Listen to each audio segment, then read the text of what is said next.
Kekalahan Napoleon dalam Perang Eropa tahun 1814 turut membawa pengaruh besar terhadap wilayah-wilayah jajahan Eropa tak terkecuali kawasan Nusantara. Inggris harus menyerahkan kembali wilayah jajahan Belanda di Nusantara yang sebelumnya sempat mereka ambil alih. Inggris akhirnya mengembalikan Pulau Jawa kepada Belanda pada tahun 1816. Tetapi peristiwa ini menimbulkan konflik antara Inggris dan Belanda di kemudian hari. Dua negara ini sama-sama bersaing menjadi yang paling kuat di Asia.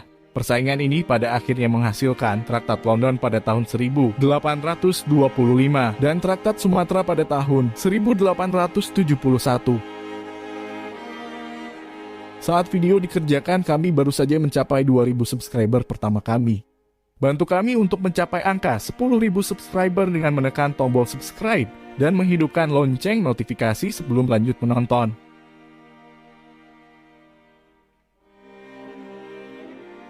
Setelah Pulau Jawa diserahkan, Gubernur Jenderal Raffles pindah ke Sumatera dan menjabat sebagai Gubernur Bengkulu hingga tahun 1818.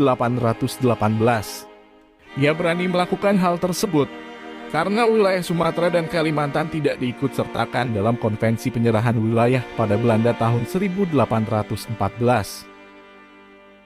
Raffles juga menemukan kalau beberapa penguasa di Sumatera masih menunjukkan kesetiaan mereka pada Inggris. Raffles juga mengibarkan bendera Inggris di Lampung dan Bengkulu yang membuat Belanda menjadi marah. Pada tahun 1819, Inggris memperluas pengaruhnya dengan menguasai Singapura. Dengan menaklukkan Singapura, Inggris dapat melindungi rute pelayaran mereka menuju Asia Timur, sekaligus menghadang upaya monopoli Belanda. Singapura pun terbukti dapat menyaingi kedudukan Belanda di Batavia sebagai tempat singgah dan bongkar muat kapal-kapal dagang. Hal ini disebabkan oleh kedudukannya yang sangat strategis. Keadaan ini semakin mengundang kemarahan Belanda kepada Inggris. Persaingan pengaruh antara Inggris dan Belanda di Nusantara akhirnya mendorong kedua negara untuk melakukan perundingan pada tahun 1824. Hasil perundingan ini kemudian sebagai Traktat London. Dalam perundingan ini, pihak Belanda diwakili oleh Hendrik Vogel dan Anton Reinhard Falk, sedangkan pihak Inggris diwakili oleh George Canning dan Charles William Wynne. Secara umum, perjanjian ini membahas berbagai situasi di wilayah perairan Melayu yang kemudian menghasilkan beberapa poin berikut ini. Inggris menyerahkan pabrik Port Marlborough di Bengkulu dan semua kepemilikannya di Sumatera kepada Belanda. Belanda tidak boleh mengganggu kedaulatan Aceh, tetapi Aceh juga tidak boleh mengganggu keamanan Belanda di perairan Sumatera. Inggris diberikan akses untuk berdagang dengan Kepulauan Maluku, khususnya Ambon, Banda, dan Ternate. Belanda akan menyerahkan semua perusahaan di anak benua India kepada Inggris. Belanda menyerahkan kantor dan benteng mereka di Malaka dan tidak akan menjalin hubungan dengan penguasa di sana. Inggris menyerahkan kekuasaannya di daerah Belitung kepada Belanda. Sebagai gantinya, Belanda menarik pasukannya dari Singapura dan menyerahkan wilayah tersebut kepada Inggris. Inggris tidak akan mendirikan kantor di wilayah perairan Karimun Jawa, Batam, Bintan, dan pulau lain yang ada di selatan Selat Singapura. Dampak dari Traktat London tahun 1824 adalah Belanda kembali dapat menancapkan kekuasaannya di wilayah Nusantara. Setelah sebelumnya dominasi Belanda terganggu akibat kekalahan mereka dengan Inggris.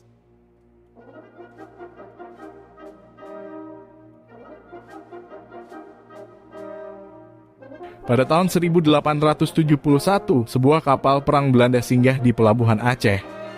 Kapal ini mengangkut Kraaienhof yang mewakili Hindia Belanda. Kraaienhof sempat menemui Habib Abdurrahman Az-Zahir yang merupakan pemangku jabatan Kesultanan Aceh. Saat itu Kraaienhof merasa kalau kerajaan Aceh mulai menunjukkan keengganan untuk bersahabat dengan Belanda. Apalagi saat itu ia melihat kalau Aceh lebih tertarik untuk mempererat hubungan dengan Turki, Prancis, dan negara-negara lain. Belanda yang baru saja menghapus aturan tanam paksa di Pulau Jawa menilai perlu menjadikan Pulau Sumatera untuk menambah kas dan keuangan negara. Keadaan ini membuat Belanda berniat untuk memperluas kekuasaan mereka di Sumatera dan menaklukkan kerajaan Aceh. Tapi sebelum itu Belanda harus memastikan kalau upaya mereka tidak akan diganggu oleh Inggris.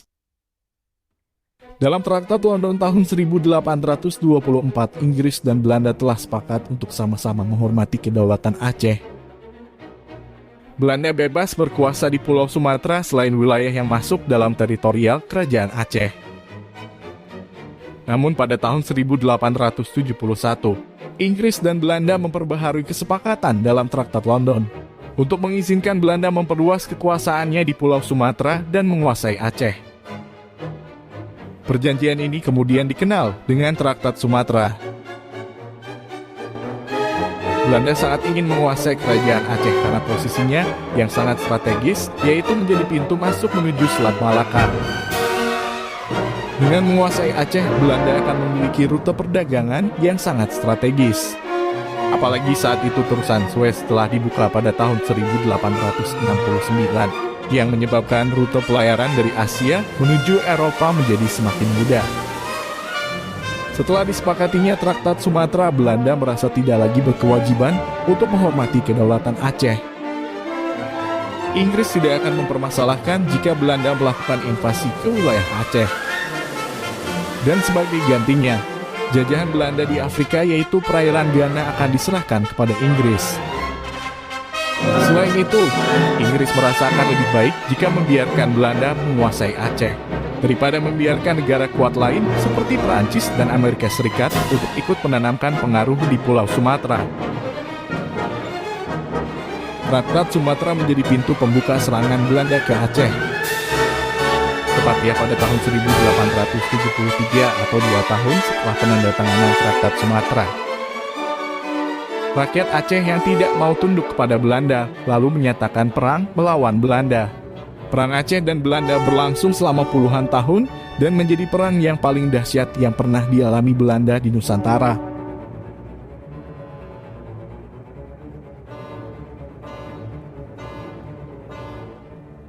Bagaimana tanggapan kalian terhadap dua peristiwa ini? Sampaikan pendapat kalian di kolom komentar di bawah. Kami telah membuat puluhan video tentang sejarah. Jika kalian menyukai video-video bertema sejarah, jangan lupa untuk menonton video-video kami yang lain. Beberapa video terkait Hindia Belanda telah kami kumpulkan di playlist berikut ini.